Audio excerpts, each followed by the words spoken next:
ওই যে সেই আপনার প্রাইমারি স্কুলে ভিজিট করতে গিয়েছিলেন ইন্সপেক্টর, তারপরে প্রাইমারি না হাই স্কুল ভিজিট করতে গেছে, যায়া জিজ্ঞেস করছে ছেলেরা কি পড়ছে, বল ইতিহাস। ঠিক আছে, ইতিহাস থেকেই প্রশ্ন করব, বলো তো চীনের প্রাচীর কে ভেঙেছে?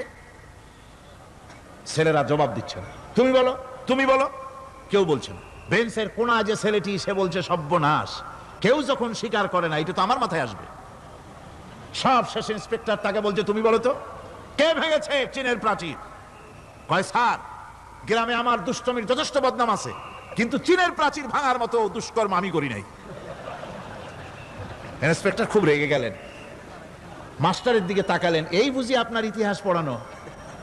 মাস্টার ইন্সপেক্টরের বিরক্তি ভরা মুখ দেখে বলছেন স্যার রাগ করবেন না, এসব ছাত্র তো আমার, ওদের অবস্থা তো আমি জানি, আপনি আসছেন ঢাকা থেকে, আপনি জানবেন কি?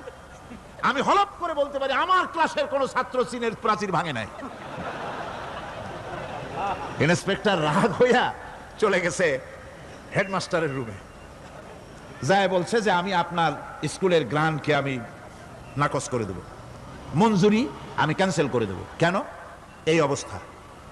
হেডমাস্টার বলছে স্যার রাগ করবেন না, আপনার জন্য কিছু টাকা পয়সাও রাখছি হাদিয়া, বড় একটা চর্বিযুক্ত খাসিও জবাহ করা হয়েছে, পুকুর থেকে রুই মাছ তোলা হয়েছে।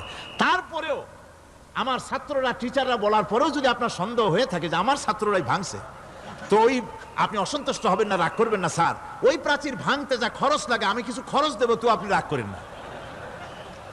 এখন চিন্তা করেন, স্কুলের ছাত্র থেকে শুরু করে হেডমাস্টার পর্যন্ত জ্ঞানের বহর। তো বলতেছিলাম আপনি আমি ওজন স্তরে ফাটল ধরিয়েছি, তার অর্থ এই নয় যে আপনারা গিয়ে ওখানে কুড়াল মারিয়ে ওটারে ভাঙছেন।